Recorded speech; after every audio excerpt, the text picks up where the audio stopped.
Al-Iman TV, sarana penyubur keimanan. Bismillahirrahmanirrahim. Assalamualaikum warahmatullahi wabarakatuh. Innal hamdalillah nahmaduhu wa nasta'inuhu wa nastaghfiruh wa na'udzu billahi min syururi anfusina wa sayyiati a'malina. May yahdihillahu fala mudilla lahu wa may yudlil fala hadiya lahu. Asyhadu an la ilaha illallah wahdahu la syarika lah wa asyhadu anna Muhammadan abduhu wa rasuluh. Allahumma salli wa sallim wa barik ala nabiyyina Muhammad wa ala alihi wa ashabihi wa man sara ala nahjihi ila yaumiddin, amma ba'd.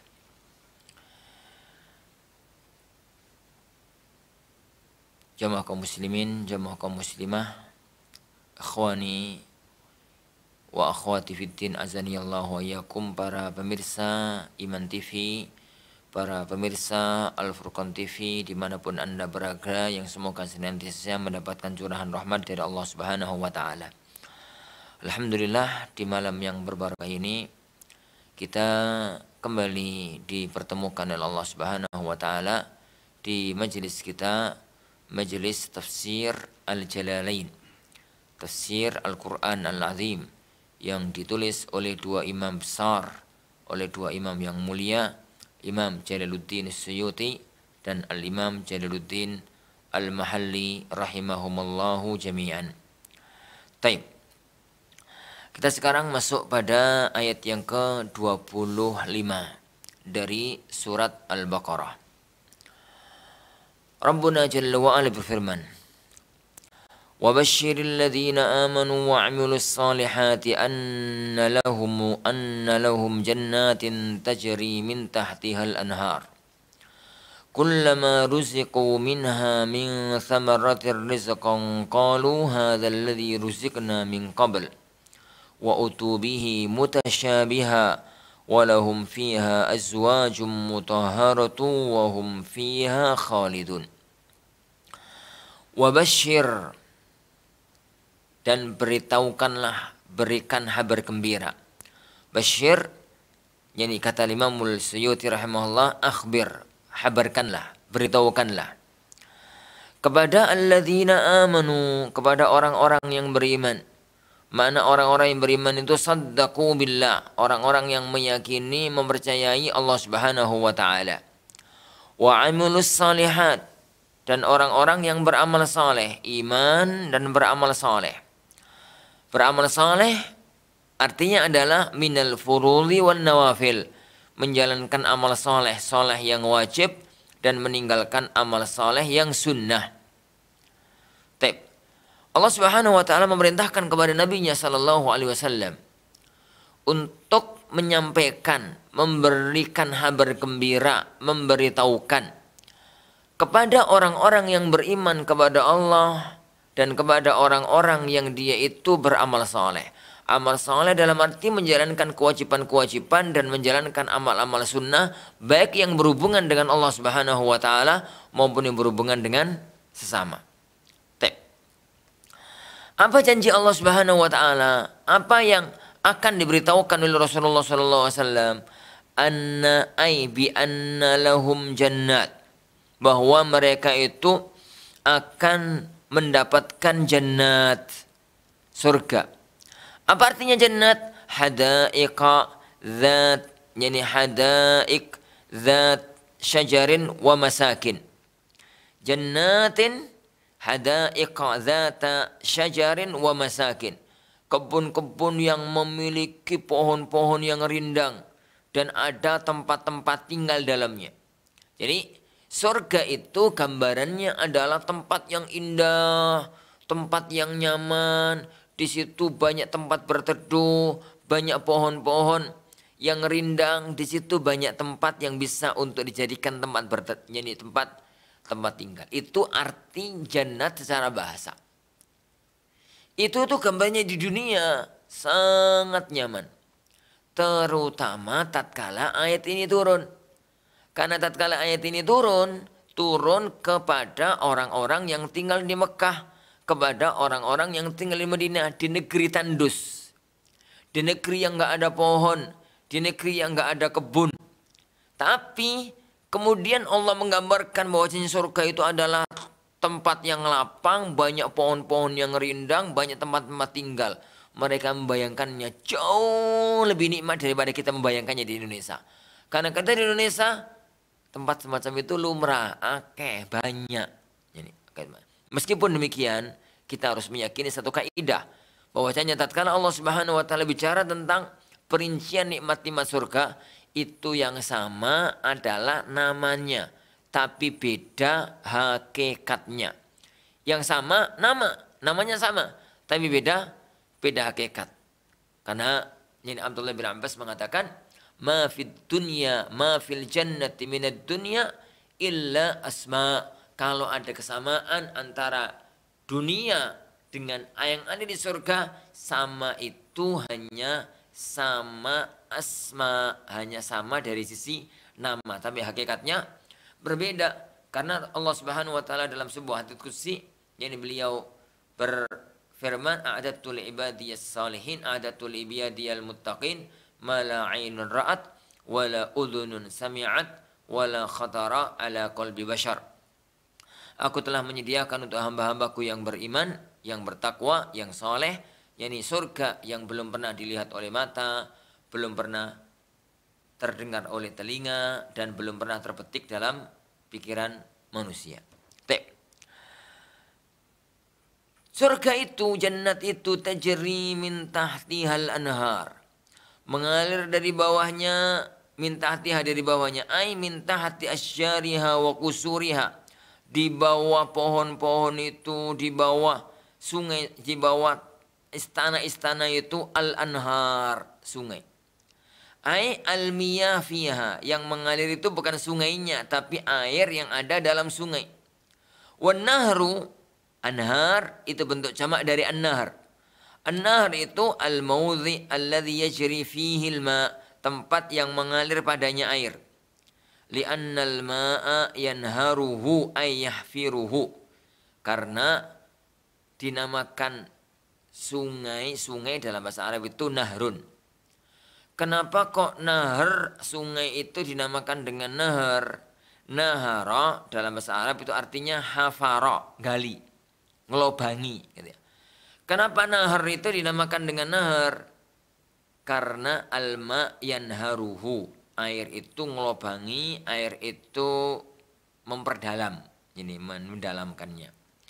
Wa isnadul jaryi ilaihi majas, dan menyandarkan yang ngalir itu kepada sungai itu adalah sandaran majas. Dalam istilah ilmu balaghah adalah zikru, yani yang diinginkan itu adalah tempat, yani tempatnya, lokasinya, tapi yang diinginkan adalah apa yang terdapat, yani padanya. Alaqahnya itu adalah mahalliyah, gitu ya, adalah kondisi yang terdapat padanya. Dan itu salah satu di antara keunikan bahasa Arab, para jemaah sekalian. Bahasa Arab itu beda dengan bahasa Indonesia. Salah satu di antara perbedaannya, kalau bahasa Arab itu mempunyai akar kata. Jadi semua yang satu akar kata itu mesti maknanya mirip-mirip. Kita misalkan kita mengenal tempat yang kita tinggali itu rumah. Kenapa kok rumah disebut dengan rumah? Gak ngerti, pokoknya begitu. Ujung-ujungnya kita itu akan mengatakan al-lughatu taklid. Ya jenenge bahasa itu ya taklid, gitu. Bahasa itu taklid. Tapi kalau kita itu, jadi kalau kita itu membahasakan rumah ke bahasa Arab, dalam bahasa Arab rumah itu kan ada tiga nama. Baitun, darun, maskanun. Tiga-tiganya namanya rumah. Kenapa kok bait itu dinamakan dengan bait? Li'annahum yabituna fi, karena penghuninya yabit, tinggal bermalam di dalamnya. Loh, kenapa dar itu kok dinamakan dengan dar, li'annahum yaduruna haula, karena penghuninya itu yang muter-muter di situ, itu muter-muter di situ. Kenapa kok maskan itu disebut sebagai maskan? Ya karena penghuninya itu yash'uruna bisakinati fi. Mereka itu merasakan ayem, tentrem tatkala di tempat tersebut, tatkala berada di tempat tersebut. Jadi semacam itu. Oleh karena itu boleh mengatakan di sini, kenapa sih ya nahar itu kok diistilahkan dengan nahar? Karena alma yanharuhu ayyahfiruhu, karena air itu menggalinya, mendalamkannya, melubanginya. Wallahu a'lam. Nah, surga yang digambarkan kayak tadi oleh Allah Subhanahu wa taala dengan gambaran yakni banyak pohon, banyak tempat berteduh, ada tempat-tempat tinggal, yang ada sungai mengalir. Ini kalau gambaran dari orang kacamata orang negeri kita mungkin agak biasa. Tapi kalau orang Arab, Timur Tengah, terutama tempat turunnya wahyu, Al-Mekah dan Madinah, ini tuh sesuatu yang sangat indah. Kenapa sangat indah? Ya karena negeri mereka nggak ada sungai. Jadi karena negeri mereka nggak ada sungai. Nah. Kullama ruziku minha, setiap kali mereka diberi rezeki di surga tadi. Ai ut'imu min tilkal jannat, mereka diberi makan dari surga tadi. Min thamaratin, berupa buah-buahan. Rizqan, sebagai rizki untuk mereka. Qalu, mereka mengatakan hadzalladzi, yani inilah, ai mithlu ma ruzikna min qabl. Loh, rizki yang ini, makan yang ini sama dengan yang kemarin. Ai qablahu fil jannah. Sama dengan yang kemarin yang ada di surga juga. Yani litasyabuhi thimariha, karena mirip, buahnya itu mirip. Buahnya itu mirip. Biqarina, yani wa utubihi mutasyabiha. Wa utubihi, mereka diberi, aiji'u biris, mereka didatangkan rezeki kepada mereka, mutasyabiha, yang mirip. Makna mirip ini, yushbihu ba'duhu ba'dan launan wa yakhtalifu ta'ma. Mirip warnanya, beda rasanya. Dan ini salah satu kenikmatan surga yang berbalik dengan kenikmatan dunia. Apa? Allah Subhanahu wa taala mensifati nikmat surga itu wa utubihi mutasyabiha. Makanannya mirip, sama, tapi rasanya beda. Sekarang makan jeruk, kemarin makan jeruk, besok makan jeruk. Jeruknya sama, jeruk yang sekarang lebih enak daripada jeruk yang kemarin. Jeruk besok lebih enak daripada jeruk yang sekarang. Jadi misalkan makan jeruk gitu ya. Itu makan yang pertama lebih enak dari, jadi apa itu, suapan pertama, jadi suapan kedua lebih enak daripada suapan yang pertama. Suapan ketiga lebih enak daripada suapan yang kedua. Begitu terus, tambah enak, tambah enak, tambah enak, tambah enak. Itu nikmat surga. Beda dengan nikmat dunia. Nikmat dunia itu paling enak yang pertama. Yang kedua tambah gak enak, tambah gak enak, tambah gak enak, tambah gak enak. Ya dengan misalkan yuk, disuguhi 3 kilo jeruk. 3 kilo jeruk. Jeruk yang manis, jeruk madu.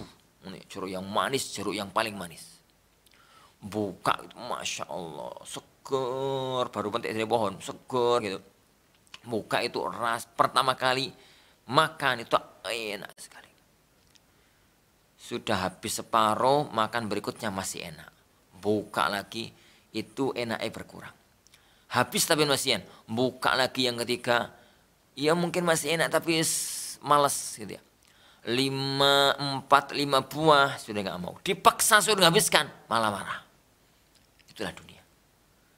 Jadi dunia itu tambah gak enak, tambah gak enak, tambah gak enak, tambah gak enak. Kalau akhirat itu tambah enak, tambah enak, tambah enak, tambah enak. Kenapa? Allah itu maha tahu. Manusia itu mempunyai satu sifat namanya bosan. Satu sifat namanya bosan. Jadi kalau itu terus tambah, jadi gak enak. Makanya jangankan kehidupan di alam, jangankan dunia, surganya Allah Subhanahu wa taala. Jadi makanan dari surga aja. Orang-orang Bani Israel itu bosan. Karena masih di dunia. Masih ingat tatkala Bani Israel minta kepada Allah Subhanahu wa taala, kepada Nabi Musa untuk mendatangkan makanan dari surga. Yani al-manna wa salwa, Allah menurunkan man dan salwa. Tapi karena turunnya di dunia, akhirnya mengikuti hukum dunia. Tambah gak enak, tambah gak enak, tambah gak enak, tambah gak enak, akhirnya bosan. Makanya agar itu nggak terjadi di akhirat, padahal akhirat adalah tempat balasan amal, maka bahasanya Al-Quran mensifati nikmat surga itu wa utubihi mutasyabiha, barangi mirip tapi rasanya beda, tambah enak, tambah enak, tambah enak. Ya. Walahum fiha, dan di antara nikmat surga juga walahum fiha azwaj, dan mereka di dalam surga itu memiliki istri, minal hur, baik dari bidadari, wa ghairiha, maupun non bidadari, mutahharatun, yang disucikan, minal haidhi wa kulli qadarin, yang disucikan dari haid, gak haid maksudnya, dan dari semua yang kotor, yang gak pernah kena najis, gak pipis, gak BAB, yang gak ini, yang gak itu. Ini. Wa hum fiha khalidun. Salah satu di antara kenikmatan surga adalah kenikmatan ada pasangan hidup. Dan kenikmatan pasangan hidup yang paling nikmat adalah kalau pasangan hidup kita di dunia adalah pasangan hidup kita di alam akhirat. Itu kenikmatan yang paling nikmat. Dibandingkan dengan pasangan hidup di dunia akhirat nanti adalah bidadari. Yang asli surga masih amat sangat nikmat bidadari yang aslinya adalah wanita dunia. Yang aslinya adalah wanita dunia. Oleh karena itu Allah Subhanahu wa taala mensifati orang-orang yang beriman itu dengan sabdanya atau dengan firmannya yang agung. Walladzina amanu wattaba'atuhum dzurriyyatuhum biiman alhaqna bihim dzurriyyatahum. Orang-orang yang beriman kemudian diikuti oleh keluarganya beriman, anak bojone itu iman, istrinya baik, imannya amal soleh, anaknya baik, imannya amal soleh, alhaqna bihim dzurriyyatahum, maka kami akan, yani alhaqna bihim, akan gabungkan mereka dengan dzurriyyatahum, keluarga, yani dengan mereka, dzurriyyatahum, dengan mereka. Semuanya digabungkan oleh Allah Subhanahu wa taala, digabungkan yani oleh Allah Subhanahu wa taala, dan itu kenikmatan yang tertinggi, kenikmatan yang teragung, kenikmatan yang termulia. Kenapa? Karena mereka sama-sama makhluk dunia, dan gambaran yani kecantikan, kegantengan penghuni surga di dunia jauh melebihi penduduk surga asli dari kalangan bidadari. Kenapa? Karena orang mukmin masuk surga dengan amalnya, sedangkan bidadari masuk surga bukan karena amal, karena memang dia itu adalah ciptaan Allah, diciptakan untuk tinggal di surganya Allah Subhanahu wa taala. Nah, wa hum fiha khalidun, dan mereka itu kekal di dalam surga. Makna kekal dalam surga ini kenikmatan yang berikutnya. Makanan, pasangan hidup, kemudian kekal. Karena orang itu kalau sedang di puncak kenikmatan, itu seono sedih. Sedih apa? Sedih itu khawatir nek kenikmatan ini hilang. Sedih. Khawatir kalau kenikmatan ini hilang. Jadinya sedih. Maka orang di surga satu-satunya kesedihannya adalah kalau tiba-tiba nikmat surga ini hilang. Makanya Allah Subhanahu wa taala mengancam orang di neraka itu dengan kekal. Karena wong dalam azab yang pedih, satu-satunya kenikmatan adalah ada harapan suatu ketika nanti bebas. Dan itu penduduk neraka dari kalangan orang-orang muslim. Ada harapan. Jadi masih ada harapan suatu ketika nanti bebas. Ya, memang begitu. Tapi kalau orang itu kafir, tidak ada harapan. Dan itulah puncak azab. Kebalikannya adalah di surga.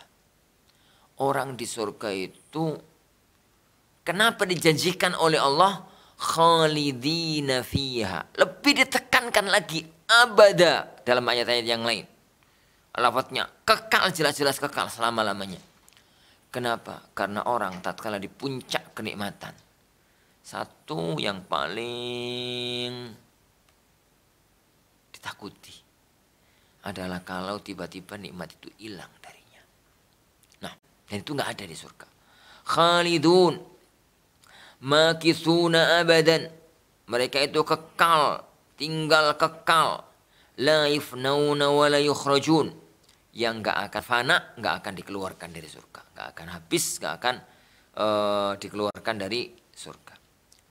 Itu janji Allah Subhanahu wa taala kepada orang-orang yang beriman yang akan masuk ke dalam surganya Allah Subhanahu wa taala. Kita lanjutkan satu ayat lagi. Taib.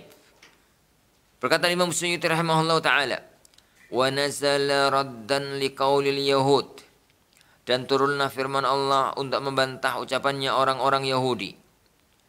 Lamma dharaballahu al-mathala bidzubab, tatkala Allah Subhanahu wa taala membuat perumpamaan dengan lalat.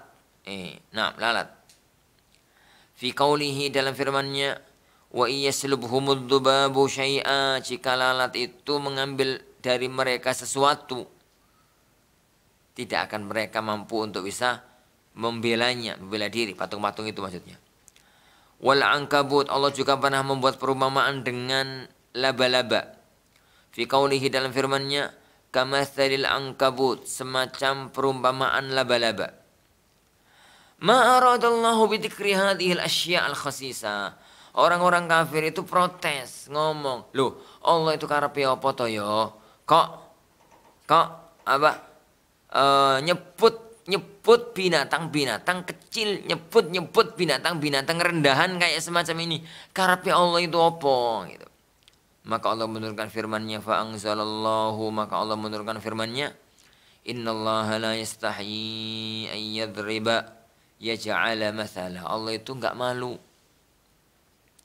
Apanya Allah itu enggak malu? Allah itu enggak malu untuk yaj'ala mathala, membuat sebuah perumpamaan. Mathala ini maf'ul awal dari yadrib. Mathalan ma nakirah mausufah bima ba'daha. Ma ini adalah ma nakirah yang disifati dengan yang setelahnya. Setelahnya itu adalah mathalan ma ba'udatan.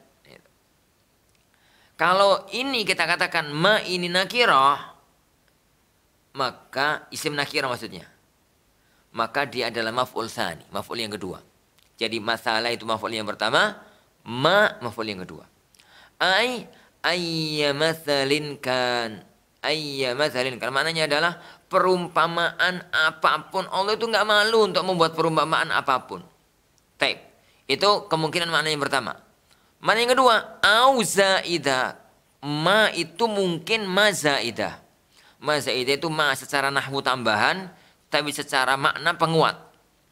Li ta'kidil khissah, untuk semakin menguatkan makhluk sekecil apapun itu ora ono masalah. Fama ba'daha maf'ul tsani la. Kalau ma di sini adalah ma zaidah, berarti setelahnya yaitu ba'ullah itu adalah maf'ul yang kedua. Ba'ulatan, nyamuk. Allah itu enggak malu untuk membuat perumpamaan kayak nyamuk sekalipun. Lebih kecil dari lalat, lebih kecil dari laba-laba. Mufrad ba'ud. Jadi bentuk mufrad ba'udah pakai tak marbutah, itu bentuk mufrad dari ba'ud. Ba'ud itu nyamuk yang banyak. Wa huwa sigharul buk. Dan yang namanya ba'ud itu adalah ya serangga yang kecil, ya serangga-serangga yang kecil. Fama fauqaha, dan lebih atasnya lagi. Ai akbar minha, lebih tinggi, lebih besar dibandingkan dengan nyamuk. Allah enggak malu kok. Ai la yatruku bayanaha lima fi minal hukum. Allah enggak nyebutkan keterangan, meninggalkan nerangkan masalah ini. Kenapa kok enggak diterangkan? Jelas lah. Jadi jelas maknanya. Allah itu enggak malu untuk membuat perumpamaan kayak lalat, kayak laba-laba, lewong, nyamuk aja enggak kok. Hasilnya tapi menghadapi ayat-ayat yang semacam ini, manusia terpecah dua. Fa ammal ladzina amanu, adapun orang-orang yang beriman, faya'lamun, maka mereka itu mengetahui annahu ay al-matsal al-haq Ats-tsabit al-waqi' mawqi'ahu. Bahwasanya maksudnya bahwasanya perumpamaan itu adalah al-haq, sebuah kebenaran yang tetap, yang terjadi tepat pada tempatnya. Mir rabbihim, dari Tuhan mereka. Wa ammal ladzina kafaru, adapun orang-orang kafir, fayaquluna, mereka mengatakan, madza aradallahu bihadza mathala. Allah itu karepe apa to yo gawe perumpamaan kayak begini. Bihadza mathala. Tamyiz, mathala sebagai tamyiz. Ai bihadzal mathali, maksudnya dengan perumpamaan ini. Kalau kita tidak jadikan tamyiz maka bihadzal mathali. Tapi karena di sini lafadznya adalah bihadza mathala, maka mathala adalah tamyiz dari hadza. Wa ma istifham inkari mubtada, dan madza aradallah, apa yang Allah inginkan. Ma itu istifham untuk pengingkaran sebagai mubtada. Wa dza bima'na alladzi, madza maladzi, apa yang. Bisilatihi, dengan silahnya, lafadz yang setelahnya itu adalah khabar. Ai faidatin fi, opo faidai kayak perumpamaan kayak begini ini. Qala Allah Ta'ala fi jawabihi, maka Allah itu menjawab pertanyaan mereka. Jadi Allah ngasih perumpamaan dengan makhluk-makhluk kecil semacam itu, manusia terbagi dua. Ada orang-orang yang beriman, yakin kalau itu datang dari Allah. Ada orang-orang yang kufur, mereka malah mengolok-olok karepe Allah itu apa to ya untuk gawe acara-acara yang semacam itu, hal-hal yang semacam itu. Maka Allah menjawab, yudhillu bihi ay bihadzal matsal, dengan perumpamaan semacam ini Allah menyesatkan katsira, banyak orang, bi'anil haqqi, dari kebenaran, likufrihim bihi, karena mereka mengingkarinya.